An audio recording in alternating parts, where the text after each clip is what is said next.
Balik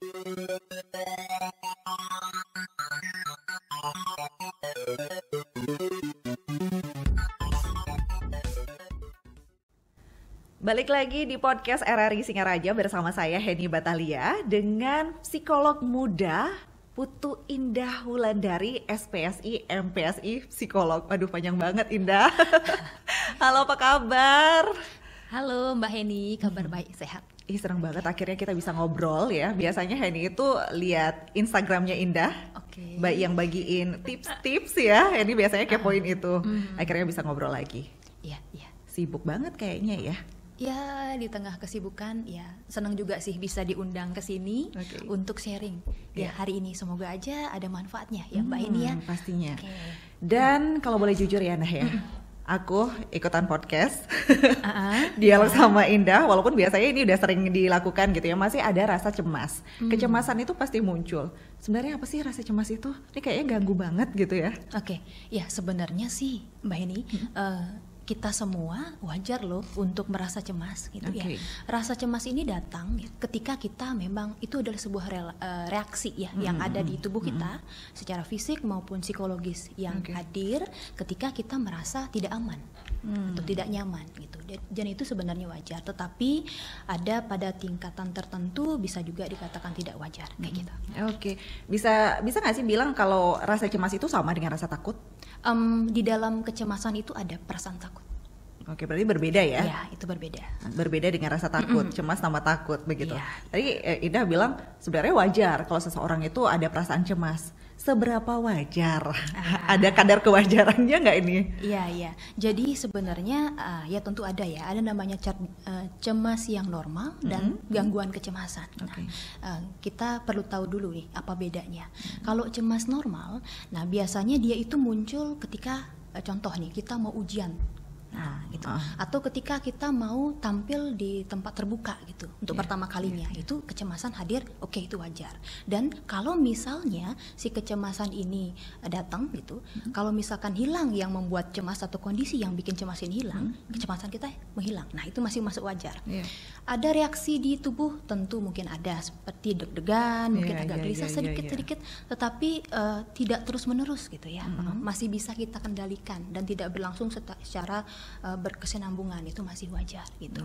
Nah, tapi kalau dikatakan tidak wajarnya ketika misalnya nih muncul perasaan cemas tetapi terus-terus hingga berminggu-minggu, kemudian berbulan-bulan gitu. Kemudian kita merasa kewalahan nih hingga kesulitan melakukan aktivitas yang kita sukai gitu dalam kehidupan gitu. Produktivitas jadi rendah, nggak fokus, susah tidur, keringat dingin, gemetar, bisa juga masalah pencernaan, dan itu mengganggu lah gitu aktivitas kita, kehidupan kita sehari-hari gitu. Nah, seperti itu. Karena ini biasanya kalau udah cemas, otomatis nih perut mules, deg-degan keringat dingin juga gitu ya. Otomatis kalau misalnya kalau Heni kan kerja pakai suara, otomatis suara gemeter, kelihatan banget itu cemasnya gitu kan ya. Tapi kalau kita lihat di media sosial juga ada beberapa public figure gitu, penyanyi yang mengatakan kalau dirinya itu mengalami kecemasan yang berlebihan, bahkan dia sampai vakum, itu sampai berhari-hari, ada durasi yang cukup lama begitu dia vakum. Sebegitu bahayakah sampai dia mesti memutuskan untuk vakum seperti itu? Iya. Kecemasan itu pastinya membuat dia merasa nggak nyaman kan. Nah, dan tentu ada alasan kenapa dia memilih untuk vakum gitu ya. Kadangkala juga salah satu alasannya bisa jadi adalah penilaian orang atau lingkungannya di luar sana menilai dirinya. Ya. Ataupun mungkin dia butuh untuk mengistirahatkan dirinya, menenangkan dirinya. Jadi dia perlu untuk ambil waktulah untuk dirinya sendiri untuk tenang dulu gitu. Jadi kalau misalkan kita nggak bisa mengendalikan atau mengatasi si kecemasan ini, ya dampaknya ya pastilah ya cukup berbahaya ya. Saya beritahu mungkin ya. Iya. Gitu. Kalau kecemasan ini tidak bisa terkendali dengan baik, ya pastinya akan kecenderungannya mengarah ke gangguan kecemasan, ya, di mana ya tidak terkendali, ya. Misalkan contoh dari gangguan kecemasan itu bisa jadi PTSD atau Post Traumatic Stress Disorder. Biasanya itu ketika itu terjadi kalau misalkan seseorang kena bully misalnya gitu, atau pernah mengalami hal-hal yang bikin trauma, ya, entah itu pelecehan seksual dan sebagainya gitu. Jadi dia pun jadinya secara alami di dalam tubuhnya itu kecemasan muncul, merasa tidak bahagia, tidur kesulitan, kilas-kilas balik tentang peristiwa itu terus muncul di pikiran dia gitu. Dan itu kan pastinya mengganggu aktivitasnya. Kemudian ada juga yang fobia gitu ya terhadap sesuatu. Nah, kemudian produktivitas kita dalam bekerja juga pastinya menurun, ya. Hati terus gelisah, nggak tenang gitu ya, nggak fokus dalam mengerjakan apapun gitu. Relasi kita sama orang juga menjadi bermasalah kan, ketika kita merasa cemas gitu yang cukup tinggi kayak gitu. Baik, berarti ada bahayanya juga ternyata kalau kecemasan itu dibiarkan, karena biasanya seseorang nggak nyadar seberapa sih batasnya gitu ya. Oh, ini sebenarnya cemasnya udah nggak wajar nih, karena kita nggak nyadar gitu ya. Sebenarnya gimana caranya agar kita menyadari, oh itu sebenarnya udah nggak wajar nih, harusnya kemana kita?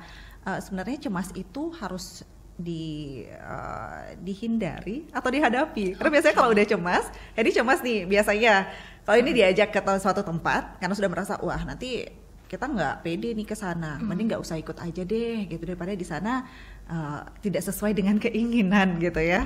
Sebenarnya harus dihadapi atau gimana nih? Oke.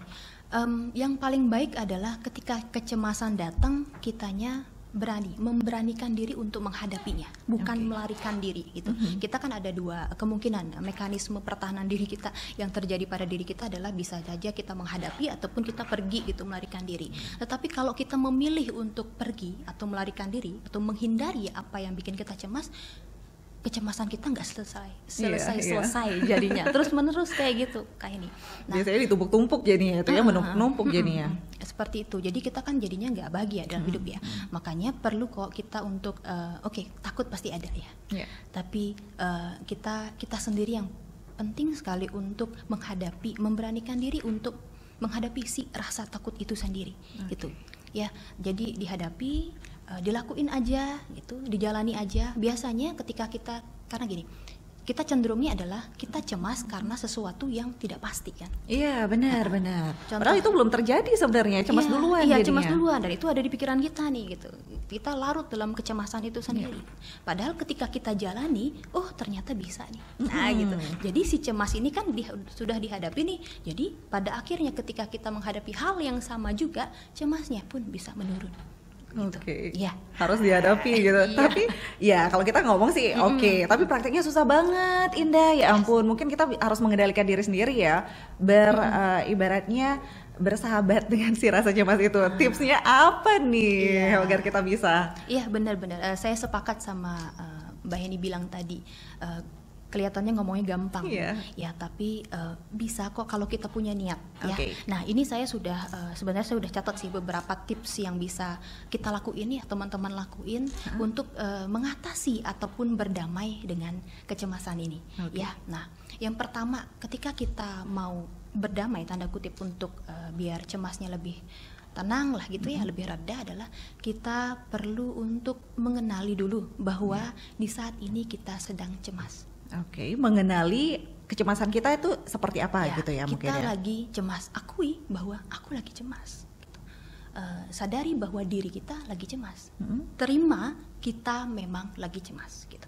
Kecemasan itu, rasa cemas itu sebenarnya kan emosi, salah satu emosi di dalam diri kita. Ya itu memang masuk ke emosi negatif. Nah, kita hidup di sini di dunia itu bukan hanya inginnya kan emosi positif aja hadir gitu, tapi ada juga loh emosi yang dia pengennya eksis, emosi negatif dan emosi positif, mereka tuh pengen eksis kedua-duanya. Cara untuk biar bisa bersahabat dengan mereka berdua tentunya ya kitanya ya mesti untuk kasih ruang, terima dia hadir. Pertama itu. Nah ketika kita udah nerima, udah kemudian coba yang kedua ya, teknik kedua adalah udah ngerasa nih cemas, oke saya terima, kemudian coba tarik nafas yang panjang. Nah ini namanya coba dulu sekarang. Tarik nafas yang panjang, hembuskan perlahan. Nah, paling tidak 3-5 kali ya gitu. Itu sangat membantu kita untuk menurunkan si kecemasan ini.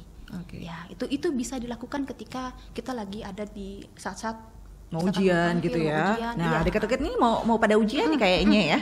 Ya, bisa itu dilakukan. Itu efektif ya, efektif sekali. Tapi yang paling penting ketika ketika kita menarik nafas, itu kesadaran pikirannya ke nafas, bukan ke ujian itu atau ke masalah itu. Oke, jadi abaikan dulu nih apa yang sumber cemasnya itu diabaikan dulu, kita fokus ke nafasnya dulu begitu mungkin ya. Ya gitu, itu yang kedua. Kemudian yang ketiga adalah ya tadi itu namanya relaksasi ya, salah satu bentuk dari relaksasi itu sendiri.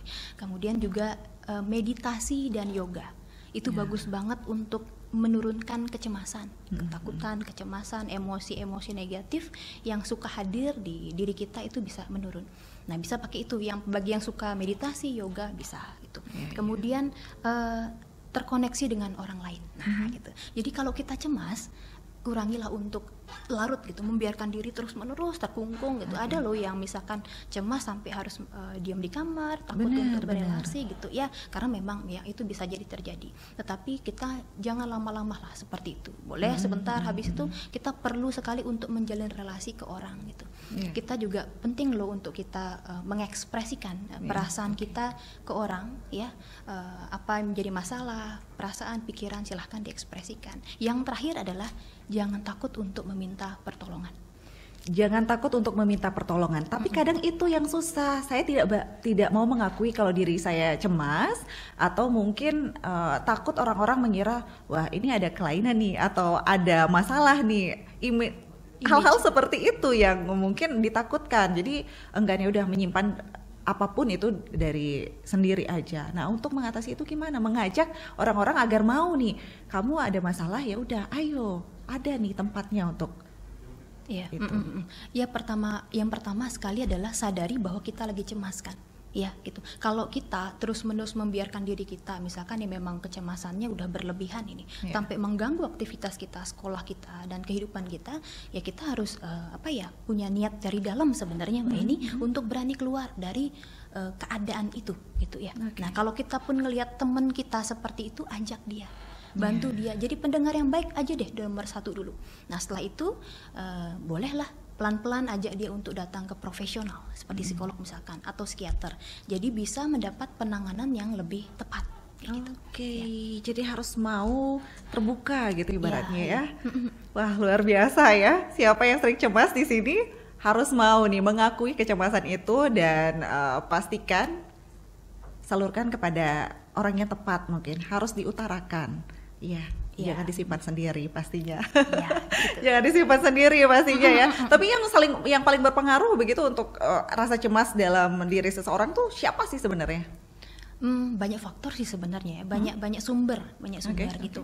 Ada yang karena lingkungan ya, entah itu lingkungan keluarga, entah itu lingkungan kerja atau lingkungan belajar. Contoh nih, misalkan lingkungan keluarga, anak bisa cemas ketika melihat misalkan kedua orang tuanya bertengkar aja gitu. Ya, itu bisa jadi menimbulkan trauma juga kan. Nah, kayak gitu. Kemudian ada juga bukan hanya lingkungan tetapi juga ya trauma di masa lalu mungkin ya, kayak tadi saya bilang. Kemudian adanya emosi yang ditekan selama ini. Ya, makanya tiba-tiba saja entah kenapa tiba-tiba aku merasa cemas gitu mendadak. Ya, karena sebenarnya dulu sekali kita udah numpuk nih berbagai emosi di dalam alam bawah sadar kita. Nah, nanti pada suatu ketika tiba-tiba bisa jadi dia timbul gitu, dan ini mengganggu aktivitas kita.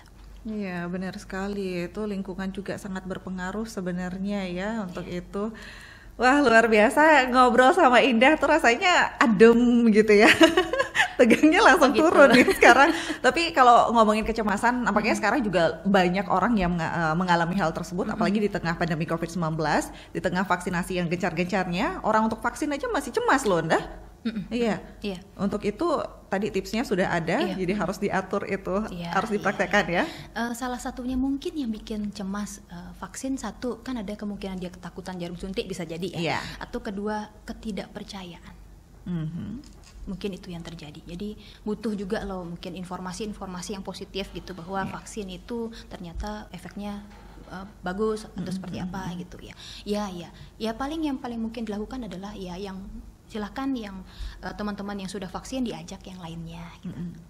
Mengatasinya tadi sudah kita berdamai dengan kecemasan itu. Tapi kalau sudah terlanjur kecemasan yang over gitu, sudah di ambang batas wajarnya, apa yang mesti dilakukan seseorang? Kalau saya sih sangat menyarankan untuk datang ke profesional. Itu yang paling memungkinkan gitu, karena kita kalau kita sudah ada di titik terendah gitu ya, kecemasan udah nggak bisa terkendali gitu, ya kita juga butuh bantuan orang lain loh. Kita masih manusia. Baik. Ya, jadi kita masih punya kekurangan juga selain kelebihan. Gitu. Kita punya kekurangan juga selain kelebihan. Iya. Jadi harus mengakui hal itu. Iya. Nobody is perfect. Iya, betul sekali. Luar biasa, terima kasih Indah dan sahabat kreatif, semoga ini juga menginspirasi kamu. Jadi jangan takut untuk mengutarakan apa yang kamu hadapi, apa yang kamu alami. Ada psikolog di sini. Nanti juga kita akan berbincang lebih banyak lagi.